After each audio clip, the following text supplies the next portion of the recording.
start off is we're going to introduce ourselves, because you probably don't recognize us, from that side to this side. So why don't you get started, Bernie? Hi, my name is Bernie Burns. And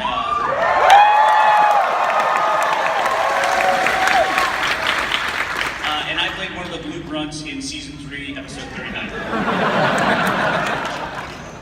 I'm Gus, also known as Clark. I'm Kyle, I do machinima.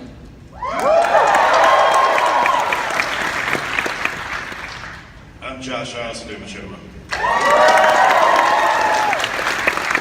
I'm Jason, I've been writing. I'm Miles, I'm a former writer-director on RVB. I'm Joe Nicolosi, writer and director of Season 15 and Season 16.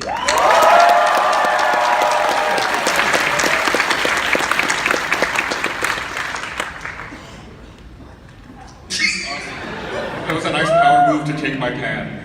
Did? Yeah, look, you got two over there and you took mine.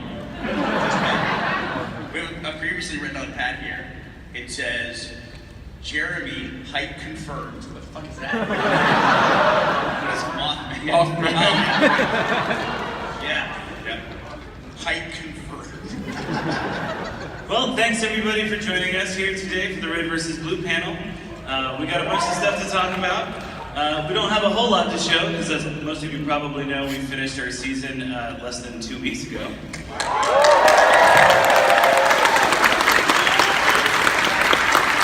was a pretty wild ride. I hope you enjoyed it. I enjoyed making it, along with Jason, who is my co-writer on the season, and Kyle and Josh, who helped all the machinima stuff, as well as the amazing talents on the far side of the table, who had awesome trust in me to take them in weird places and do weird things to them.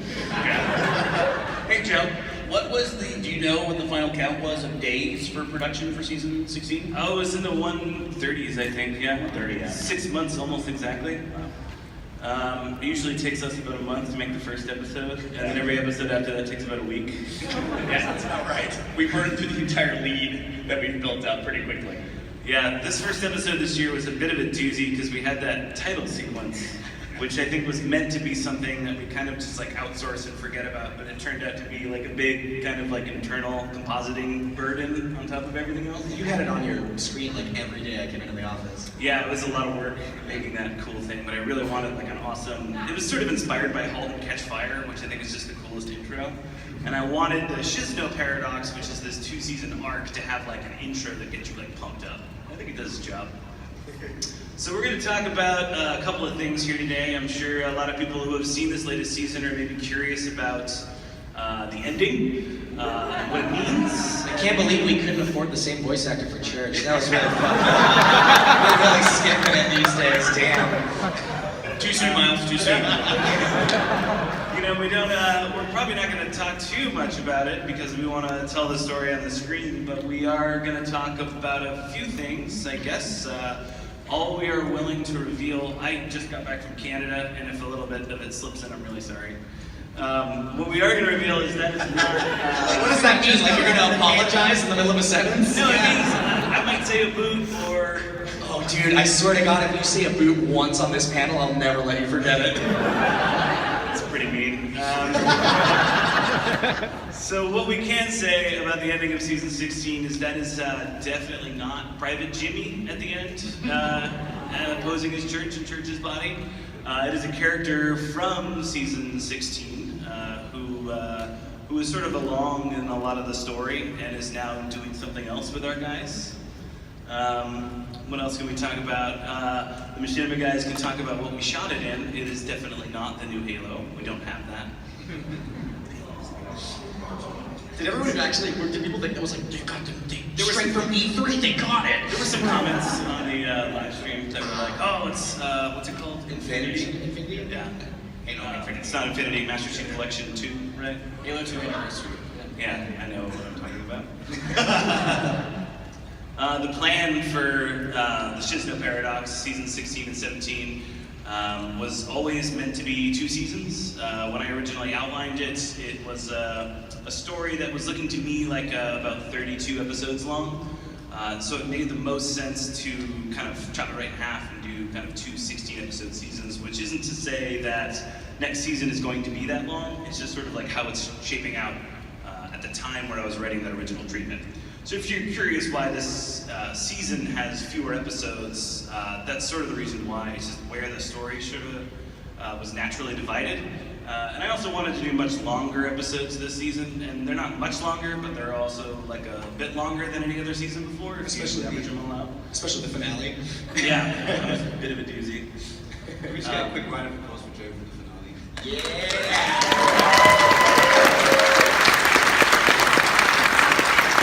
I'll never forget, very early on in the planning for the season, Joe told me two things. One was that he wanted a live-action Cyclops fight, and the other was that he wanted to have O'Malley and Donut fighting through time, and the whole thing would be animated. And I went, can't wait for you to tell Cohen. He was the producer.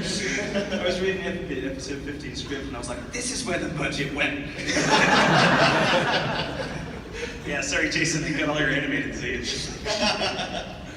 Yeah, so that's really pretty much about all that we can talk about the next season, because we're working on it now. We're starting on the process of figuring out exactly how these scripts are going to come together. There's certainly a plan in place for where the story is going. Like it's plotted out on sort of like a high level. So we definitely didn't like write ourselves into a weird paradox or anything. No, not literally or anything.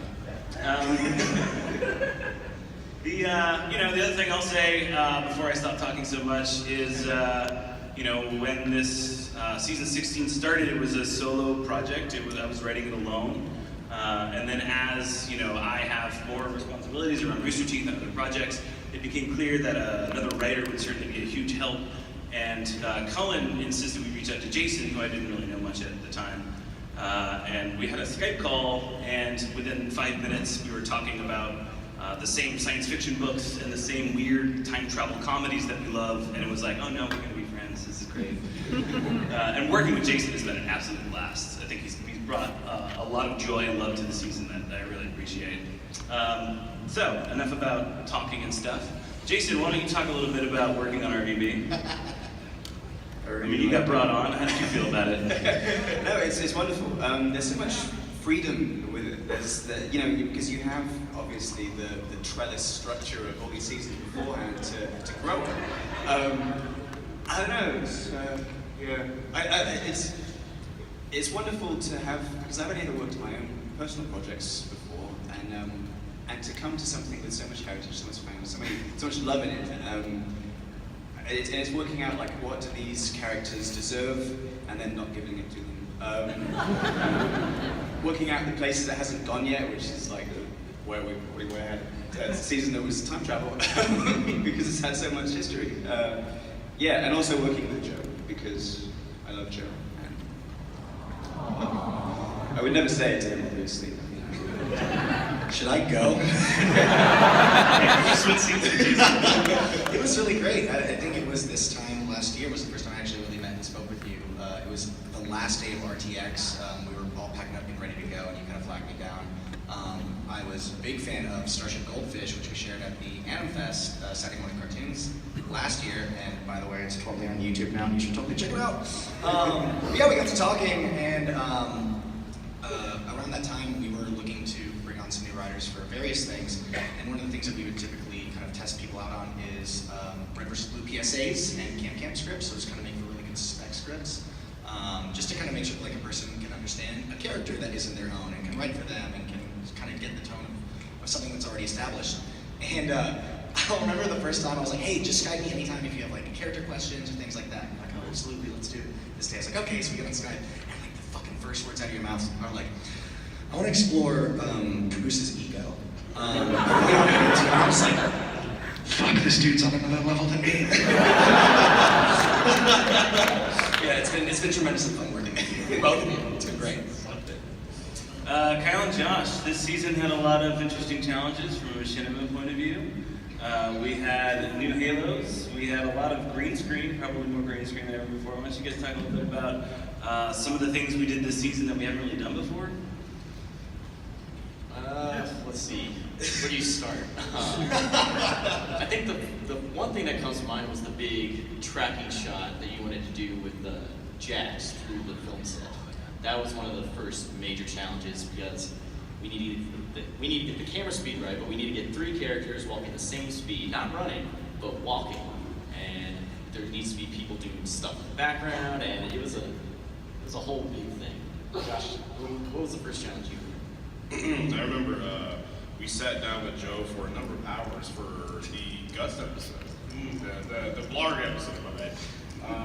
And that was neat because you had to make sure that all the angles were going to be just right for all the terrain so that you could go and shoot live action Blarg and put it in. So that was neat. Which was interesting because when we were shooting that, I had not seen any of the concept art, or I didn't know what environments you were using. So we were there on set, and Joe would tell me, he would like pantomime out there and say, like, there are mountains here. You're gonna walk around them, and then you're gonna appear here. And so he was having to describe all of these physical locations that you all had scouted out, and I was trying to like picture it in my head, like how it all fits together. Yeah, we had to learn like a shorthand too, because it's hard to, you couldn't see basically anything out of that. So the first takes we did, it's like, all right, so grunt step, stomp, you know, and then eventually it was like, all right, do more of the grunt step, you know what I mean, and then short pause, roar. It's like learning how to dance. Yeah. I was gonna say grunt step's my new favorite like music genre out there. It's fucking rad. Y'all need to get up on that shit. We have plenty of grunt step at the rave.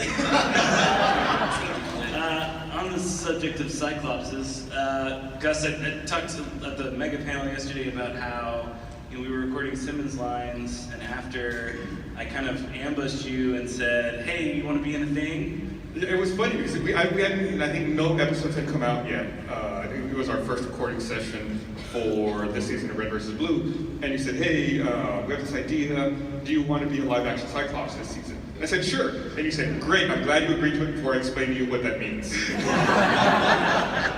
I think I checked with you one more time, and I was like, are you sure? Because it's going to suck.